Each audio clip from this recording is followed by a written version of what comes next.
Hi everybody, welcome back to WildCare. We have such a fun show for you today.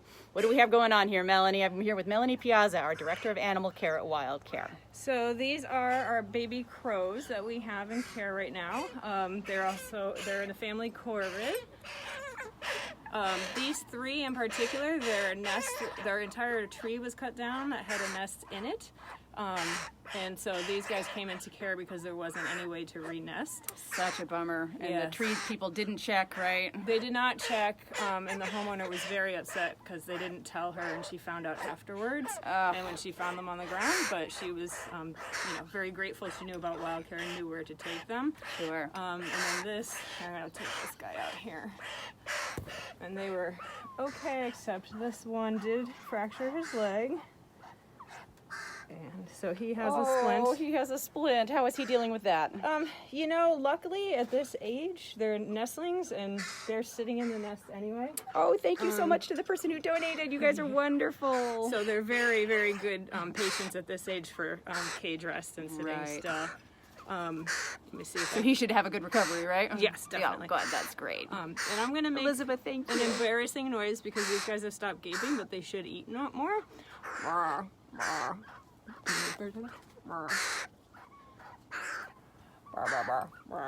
No, I guess they're full. Usually if you do your deep-throated toad noise, they will gape for you.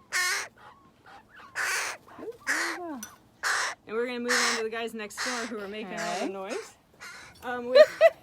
With baby crows, you can tell they're babies, even though these guys look huge. They're babies, one, because of the incessant begging. Yes. But two, because see how red the inside of his mouth is?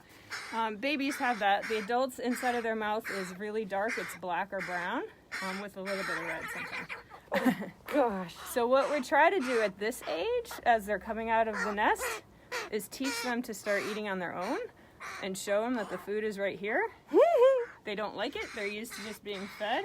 So a lot of times we'll drop it in front of them, see if we can get them to watch it fall and realize that they're actually standing in their food and they could feed themselves. Well, what a novelty that would be. Even though he's big, he's still a very young baby.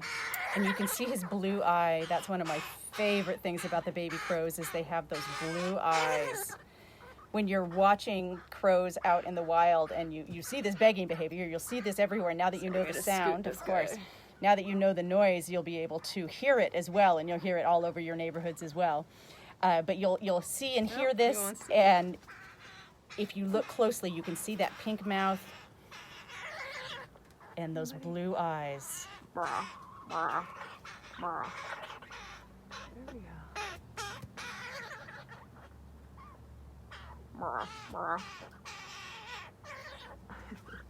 So we have the corvids out here.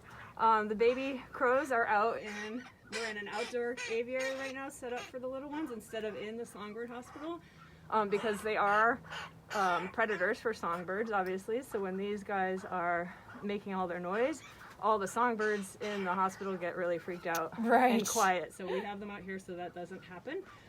But it is important to note that they are a natural predator in our environment, and I was looking up studies to see how much they actually impact songbird populations. And in 2014, there was a study that covered about 40 plus cases or studies about their impact, and it actually showed that in rural areas like this, that they don't have a negative impact on overall songbird populations. Oh, that's good to know, because they do have a bad reputation for that. They do. Now, that being said, they will take eggs or their nestlings, because they've got to eat too, but in farm areas, I'm going to close this door. Sure.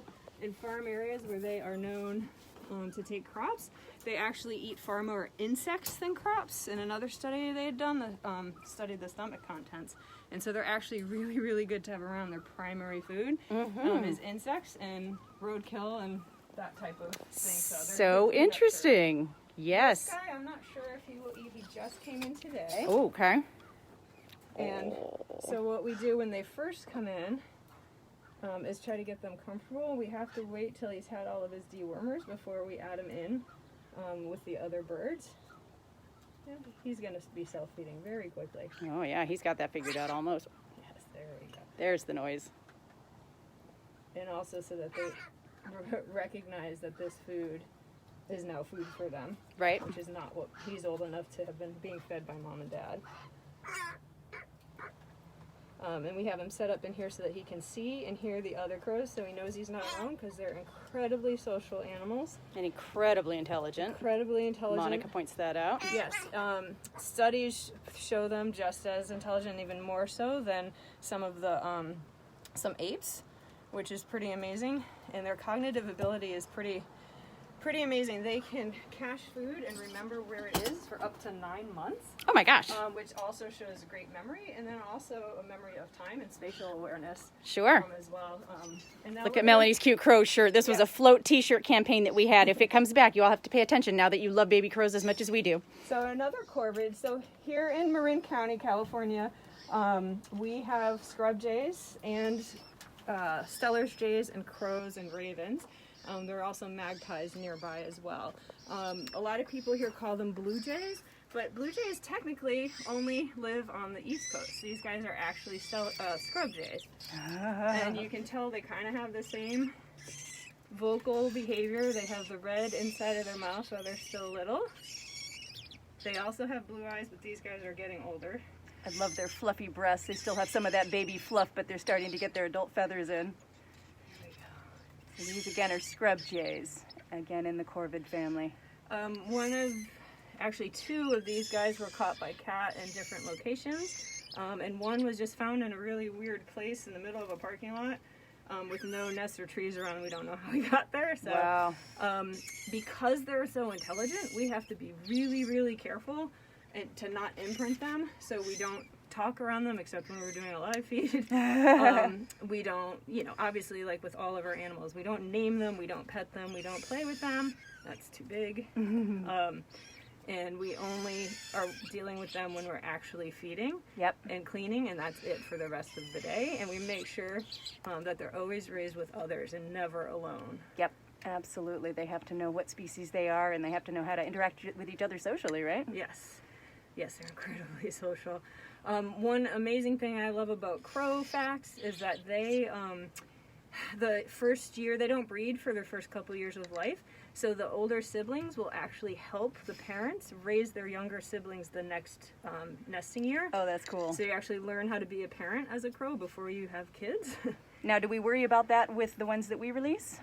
No, because they're all together. That we release them in a group. Release them in a group, and when we release them at this time of year, everybody's hormones are still accepting, and so we make sure to release them into a group with adult crows, and they take them in readily, and kind of teach them the ropes. Oh, that's so cool.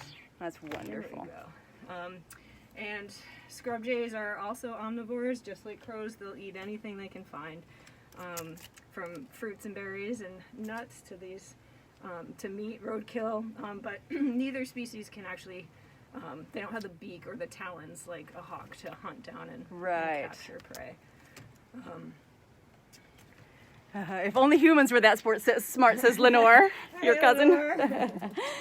Oh, Melanie, that's so cool. This is so fun. Getting a chance to see these babies is just such a treat. Thank you, everybody, for joining us. And just like human babies, once they eat, it's nap time. It's nap time. I'm sure they pooped first. Yes. And now they're going to go to bed. How often are you feeding them? These little guys are every hour. Okay. The larger ones are hourly to 2 hours, depending.